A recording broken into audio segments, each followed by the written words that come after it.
여러분 나라가 많이 혼란스럽습니다. 그럼에도 불구하고 주 안에서 행복한 설 명절이 되시기를 진심으로 기원합니다. 우리 서로 인사합시다. 새해 주님 축복 많이 받으세요. 네, 주님 축복 많이 받으세요. 여러분 새해 복 많이 받으세요. 그런 말도 좋지만 우리 예수 믿는 사람들은 하나님의 복으로 살아가는 것이 아니겠습니까? 그래서 새해 우리 하나님이 주시는 많은 복을 받는 저와 여러분이 되기를 예수 그리스도 이름으로 축복합니다.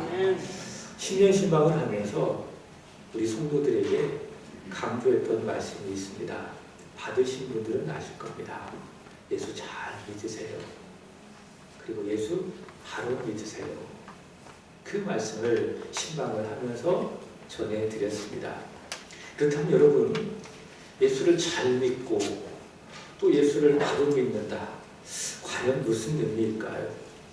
요한복음 2장 5절의 말씀에 의한다면 이렇게 말을 할 수가 있습니다. 한번 따라할까요? 무슨 말씀을 하시든지 그대로. 그게 뭐예요? 예수 잘 믿는 겁니다.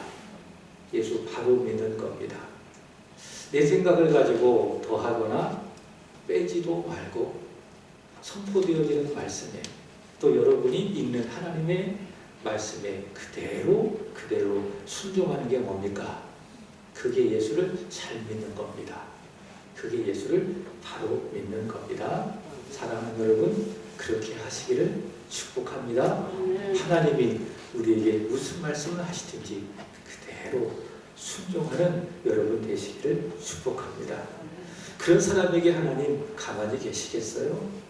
복을 풍성하게 부어주시지 않겠습니까?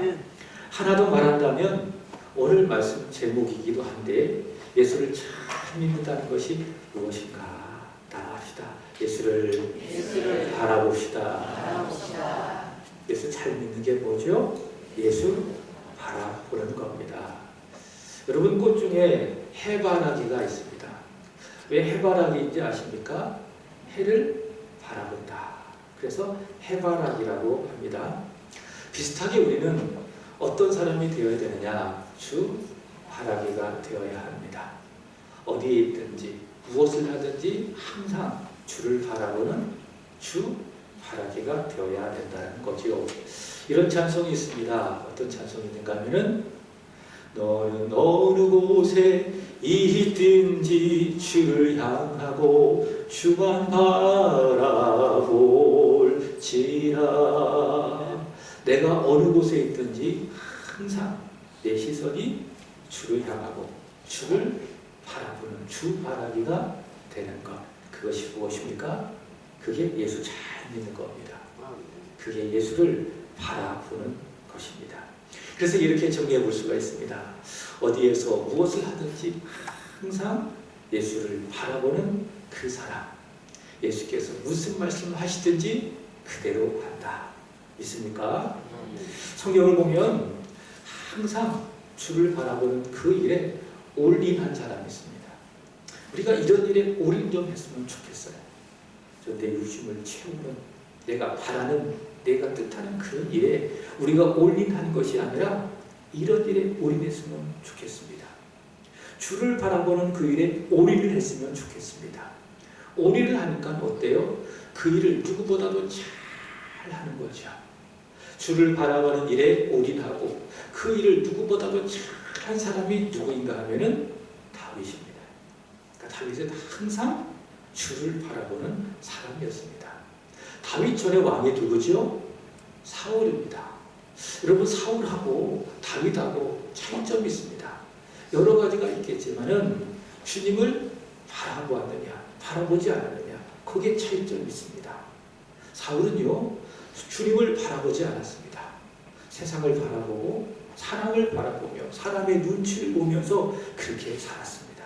그 믿음이 없는 거죠. 그러니 하나님의 말씀에 불순종하고 결국 실패하지 않았습니까? 근데 다윗은 그렇지 않습니다. 다윗은 어느 곳에 있든지 항상 하나님을 바라본 사람이었습니다. 그 일에 올인했습니다.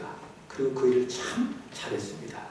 그래서 시편 62편 1절에 이렇게 이야기합니다. 나의 영혼이 하나님을 잠잠히 바라며 나의 구원이 그에게서 나오는도다. 다윗은 항상 하나님만을 바라보는 사람이었습니다. 그래서 사도행전 13장 22절의 말씀을 보시면 하나님이 그런 다윗을 좋아하신 거죠. 하나님이 다윗을 마음에 들어한 거지요. 그래서 뭐라고 이야기합니까? 내가 이새의 아들 다윗을 보니 내 마음에 드는 사람이다. 내 마음에 맞는 사람이다. 그렇게 하나님께서 말씀을 해 주셨습니다. 사랑하는 여러분, 주만 바라봅시다. 오늘도 예배 드리고 있는데 여러분의 마음이 오늘 예배를 받아주시는 하나님만을 바라보기를 예수 그리스도의 이름으로 축복합니다. 그리고 그 일에 여러분이 올인하셔야 돼요. 그리고 그 일을 여러분이 누구보다도 잘 해야 돼요. 다른 거 잘하려고 하지 말고 주님만 바라보는 일만 잘하면 하나님 가만히 계시습니까? 복을 주시는 거예요. 다른 것도 잘하게 하시는 거예요. 히브리서 12장 2절은 이렇게 이야기합니다. 우리 한번 읽어보겠습니다. 시작. 믿음의 주여 또 온전하게 하신 이 예수를 바라보자. 그는 그 앞에 있는 기쁨을 위하여 십자가를 참사 부끄러움을 개의치 아니하시더니 하나님 보좌 우편에 앉으셨느니라. 아멘. 이 말씀에 보면 예수를 바라보자. 우리에게 믿음을 주시고 또한 연약한 우리의 믿음을 때로는 온전하게 하신 예수를 바라보자. 우리를 위하여 우리를 대신하여 십자가에 달리셨는데 그 십자가에 달리신 예수를 바라보세요. 지금도 하나님 보좌 우편에서 이 연약하고 부끄러운 부족한 나를 위해서 중보하고 기도하고 계시는 하나님 보좌 우편에 앉아 계신 예수를 바라보자. 그 말씀을 이 말씀 속에 우리에게 해주고 있는 것입니다. 오늘 말씀의 제목을 예수로 바라보자. 예수로 바라보자 라고 정해보았는데 오늘 본문에 보면 세 가지. 첫 번째, 예수님이 안 계실 때에 예수를 바라봅시다. 두 번째, 바람이 불 때에 예수를 바라봅시다. 세 번째, 두려울 때에 예수를 바라봅시다.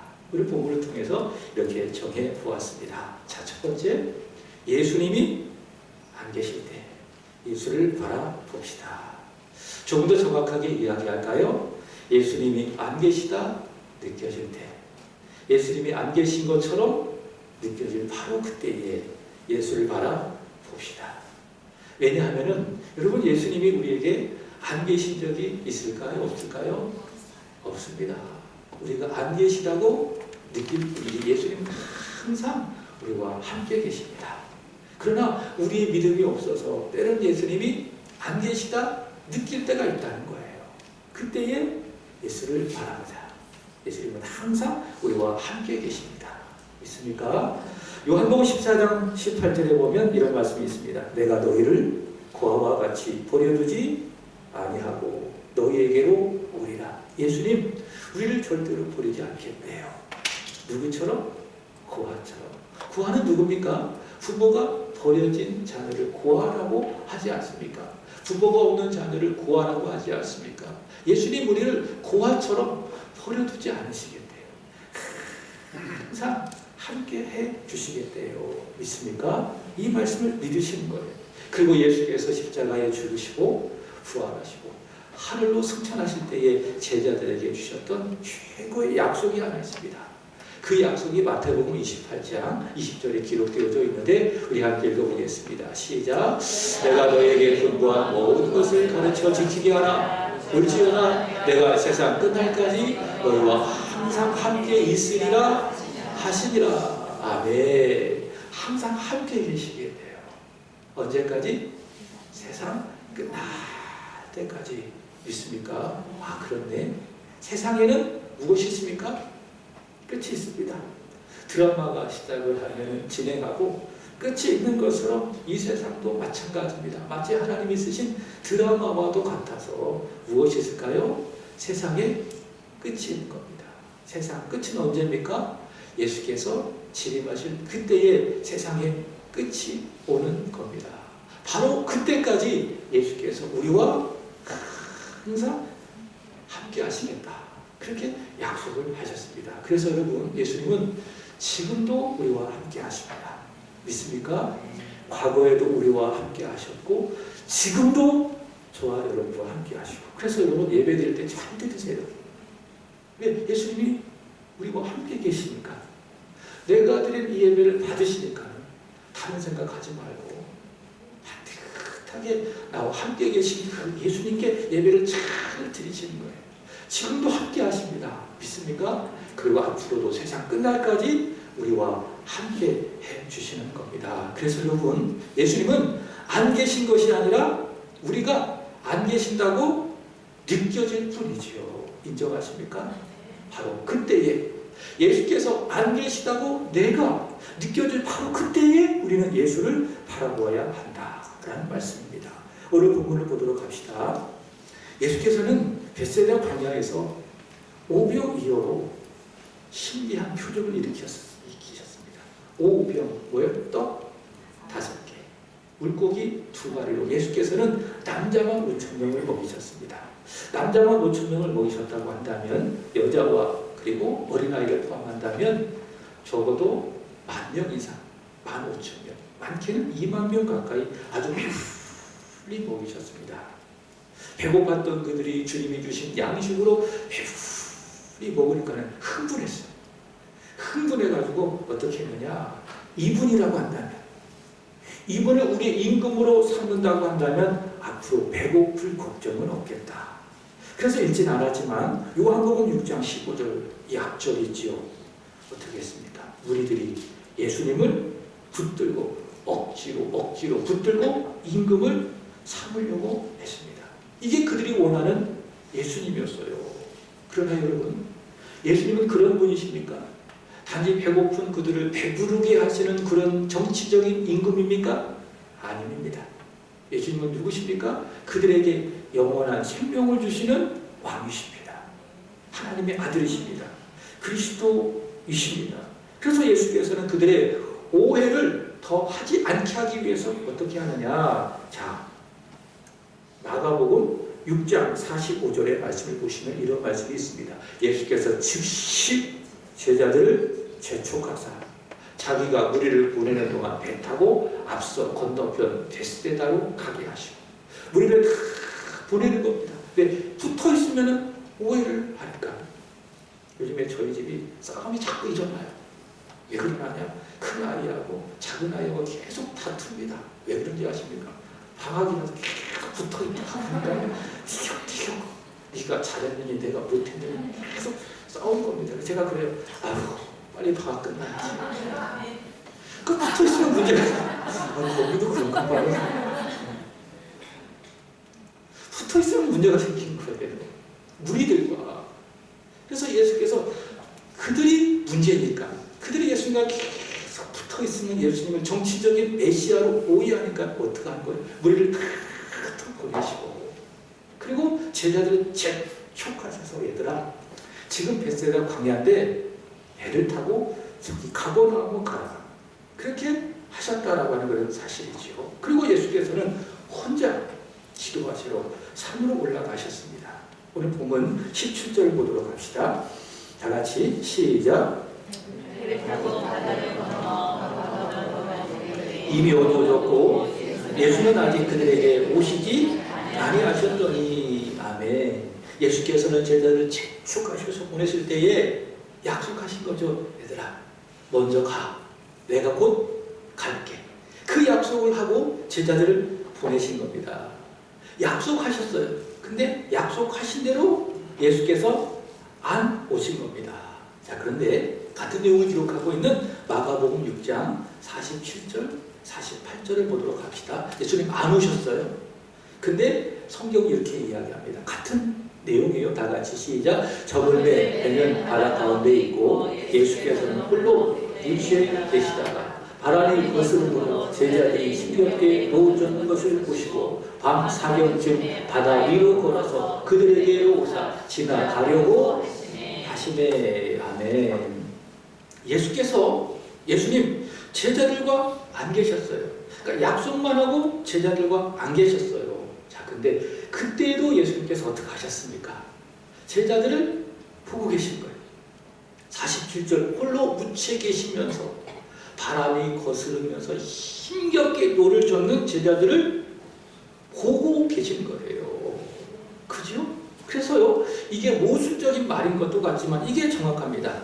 따라할까요? 안 계셔도 계신 것이다. 이게 모순적인 말이죠.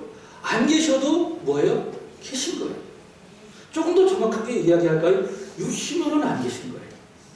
그러나 영으로는 계신 겁니다. 그래서 그들을 위해서 기도하고 계신 거예요. 여러분 믿습니까?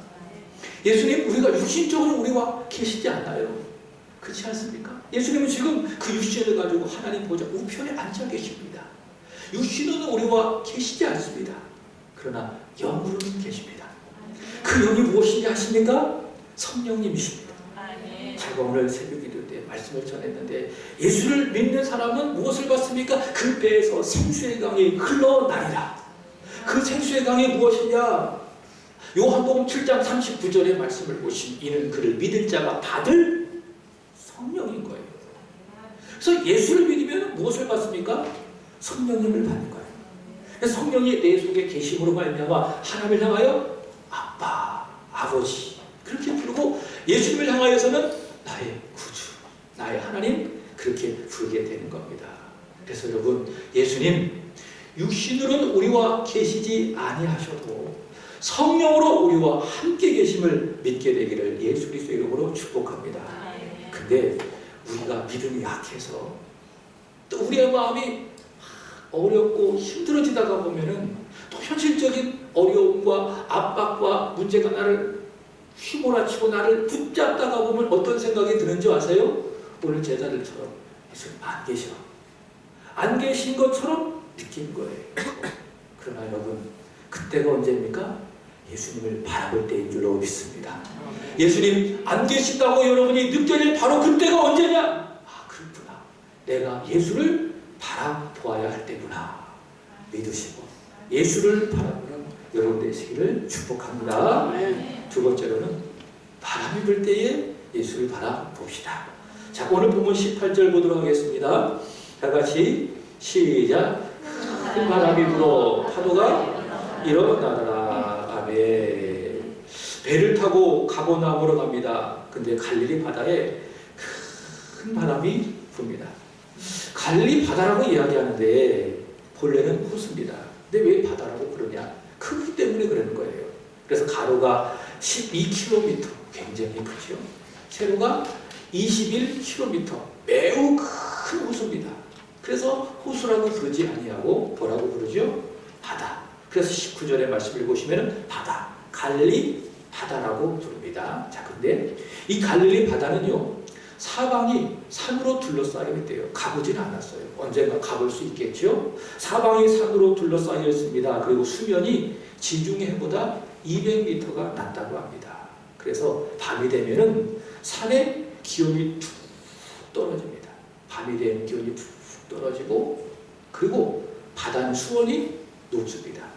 그래서 이 높고 낮은 온도차 때문에 바람이 갈릴리 바다에 막 불어오게 되는 거죠.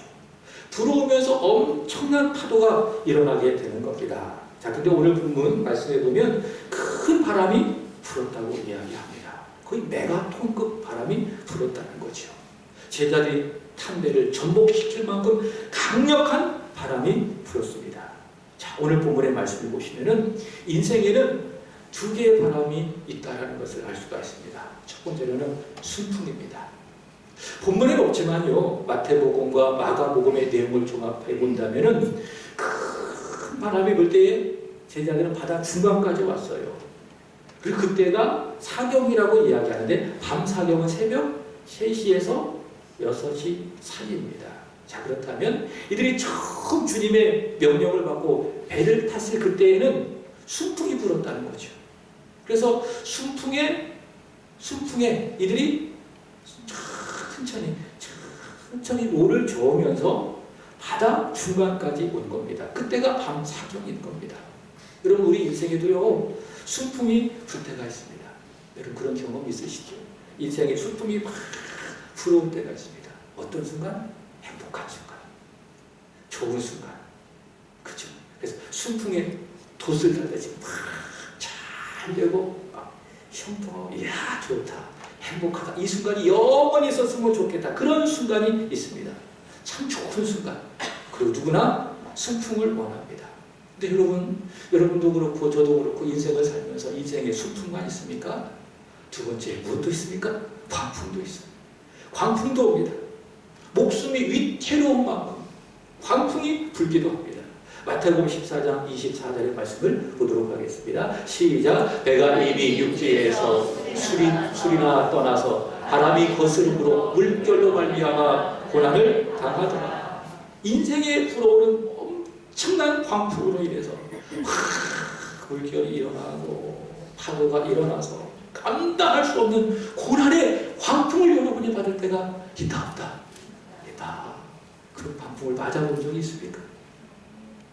그 혹시 지금도 그 광풍을 맞고 계신 분도 있을 거예요. 그리고 여러분이 천국 가는 그날까지 광풍을 맞을 수도 있을 거예요. 감당할 수 없는 인생의 큰 광풍을 여러분이 맞을 때가 있습니다.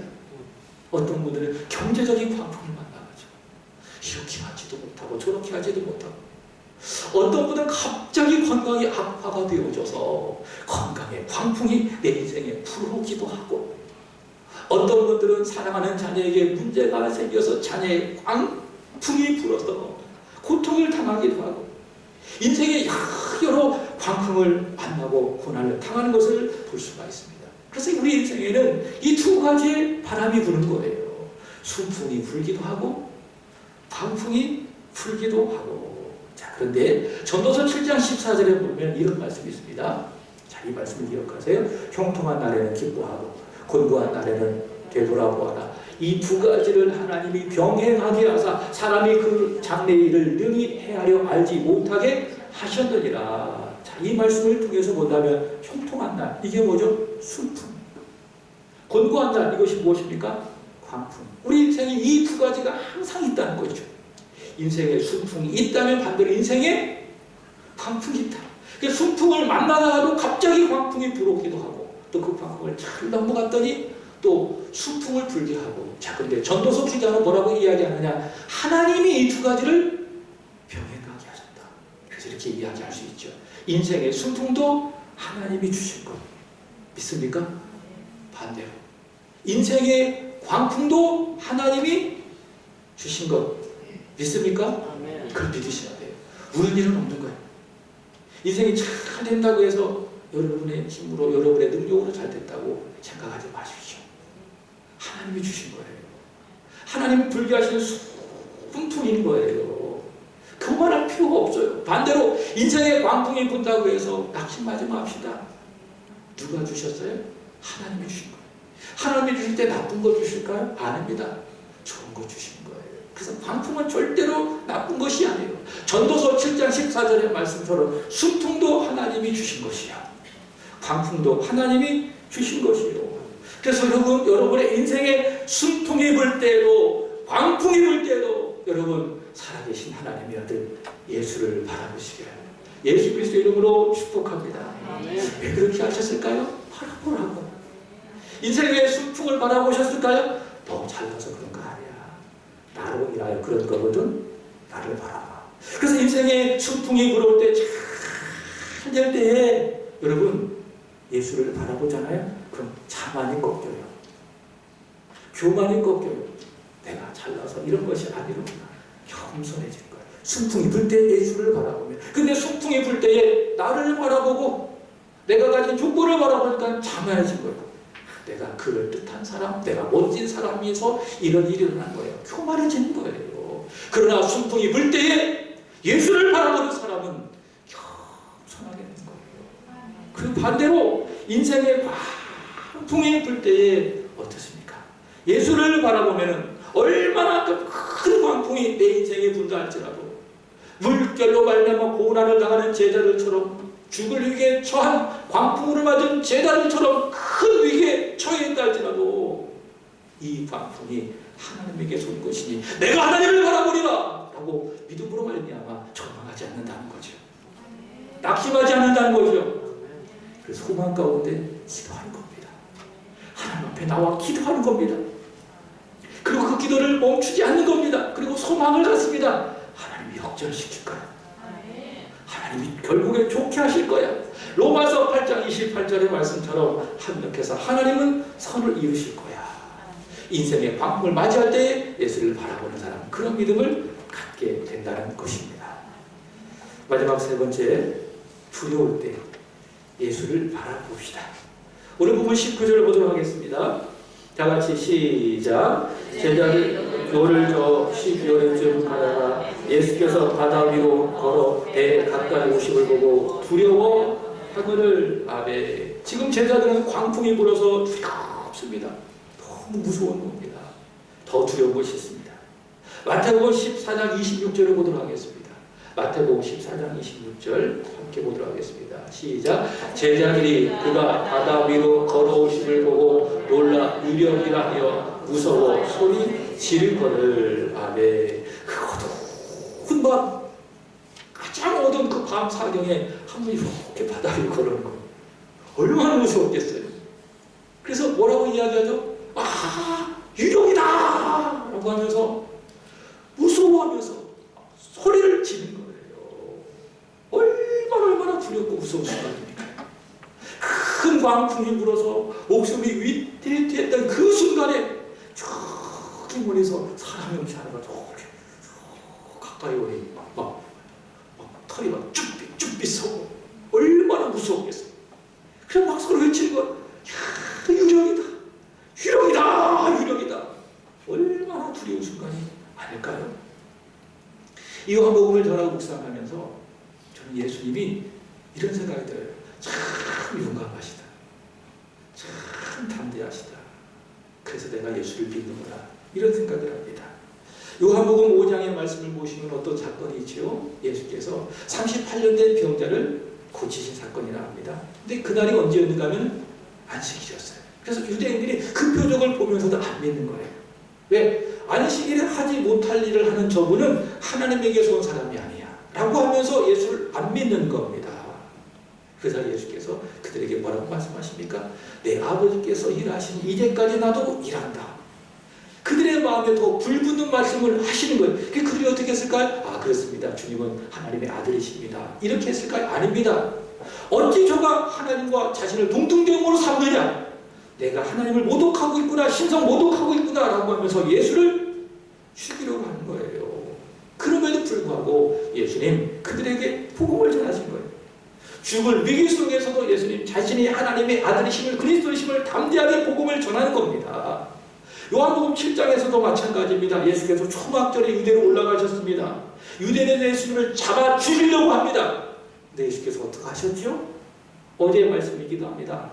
죽음의 위협 속에서도 하나님의 아들이심을 천명하신 예수님. 예수님은 그들에게 자신을 말씀하셨습니다. 나는 아버지에게서 났다. 예수님은 하나님의 아들이시다. 그리고 아버지는 나를 보내셨다. 그리스도다. 그리고 나는 아버지께로 갈 것이다. 죽음의 위협 속에서도 예수님은 담대하게 용감하게 자신이 하나님의 아들 되심을 전하신 겁니다. 그 예수님 참 멋진 분이세요. 예수님 매우 용기 있으신 분이세요. 매우 담대하신 분이세요. 그래서 우리는 그분을 믿는 거예요. 그분을 신뢰할 수밖에 없는 거예요. 그러나 우리는 어떻습니까? 죄인입니다. 그래서 우리가 가지는 것이 무엇인가 하면은 가지는 감정 중에 하나가 무엇인가 하면 두려움입니다. 무서워하는 거예요. 두려워하는 거예요. 창세기 3장의 말씀을 보시면 아담이 범죄하지요. 하나님이 아담을 찾습니다. 아담아, 아담아, 네가 어디 있느냐? 그래서 아담이 뭐라고 하는지 아세요? 하나님, 제가 버섯숲으로 두려워하여 숨었나이다. 죄를 짓기 전에는 두려운 마음이 없었어요. 범죄하기 전에는 두려운 마음이 없었어요. 그러나 죄를 지으니 그 속에 가지는 감정이 무엇입니까? 두려움인 것입니다. 이 모든 사람은 다 두려움이라고 하는 감정을 갖고 있는 거예요. 두려워하지 않은 척 할 뿐이지 모든 사람은 다 두려워한다는 겁니다. 오늘 제자들이 그렇습니다. 두려워하고 있어요. 감당할 수 없는 광풍으로 인해서 두려워하고 있어요. 저 멀리 한 분이 그 밤에 오시는데 유령이다라고 하면서 그분을 보면서 두려워하고 있어요. 그러나 여러분, 그 두려움의 순간에 제자들이 어떻게 했습니까? 예수를 바라본 거예요. 그렇습니다. 여러분, 두려울 때가 있습니까? 무서울 때가 있습니까? 그러나 여러분, 바로 그 순간 예수님을 바라보시기를 진심으로 축복합니다. 오늘 본문 20절에 예수께서 말씀하십니다. 내니 두려워 말라. 내니 두려워 말라. 마가복음과 마태복음에는 안심하라. 내니 두려워 말라. 예수께서 그렇게 말씀하지 않겠습니까? 여러분, 두려움의 순간에, 무서움의 순간에 우리 주 예수님을 바라봅시다. 두려움이 사라지고 마음의 평안이 찾아오고, 하나님 이렇게 말씀하십니다. 이사야 41장 10절입니다. 다 같이 읽어보겠습니다. 시작. 두려워하지 말라. 내가 너와 함께하리라. 놀라지 말라. 나는 내 하나님이 됩니다. 내가 너를 굳세게 하리라. 참으로 너를 도와주리라. 참으로 나의 의로운 오른손으로 너를 붙들리라. 아멘. 하나님 뭐라고 말씀하십니까? 두려워하지 마. 괜찮아. 안심해. 하나님이 늘 우리에게 이렇게 말씀하고 계십니다. 이 하나님을 바라보는 저와 여러분이 되기를 예수 그리스도의 이름으로 축복합니다. 오늘 본문 21절을 읽고 마치도록 하겠습니다. 21절입니다. 시작. 이에 그들이 기뻐서 배로 영접하니 배는 곧 그들이 가려던 땅에 이르렀더라. 아멘. 사랑하는 여러분, 저와 여러분이 모든 상황 속에서 예수를 바라볼 뿐만 아니라 어떻게 해야 될까요? 기쁨으로 예수님을 영접하게 될 때에 저와 여러분은 예수께서 가게 하시는 새하늘과 새 땅에 이르게 될 줄로 믿습니다. 사랑하는 여러분, 이 한 주간 예수를 바라봅시다. 그리고 우리 제자들처럼 기쁨으로 예수님을 영접하고 예수와 함께 지내는 이 한 주간 복된 설 연휴가 되기를 예수 그리스도의 이름으로 축복합니다. 기도하겠습니다. 하나님 아버지, 그렇습니다. 저희들은 죄인입니다. 그래서 세상을 보고 사람을 볼 때가 너무나도 많이 있습니다. 성령이여 우리 속에 믿음을 주셔서 예수님이 안 계시다고 느껴질 바로 그때에 예수를 바라보게 하소서. 우리 인생에 순풍이 불 때에도 때로는 광풍이 불 때에도 예수를 바라보게 하여 주옵소서. 우리 인생에 큰 두려움이 찾아올 때에, 우리의 마음에 두려움의 감정이 있을 때에 저희들 예수를 바라보게 하여 주옵소서. 예수를 바라볼 뿐만이 아니라 기쁨으로 예수님을 영접하여 예수로 살아가는, 오늘 여기 모여 예비하는 사랑하는 성도들이 되게 하여 주옵소서. 예수를 바라보고 예수님과 함께함으로 이 한 주간도 은혜롭고 그리고 행복하고 복이 있는 시간이 되게 하여 주옵소서. 예수님의 이름으로 기도합니다. 아멘. 우리 함께 찬송하시고 준비한 예물 하나님 앞에 올려드리겠습니다.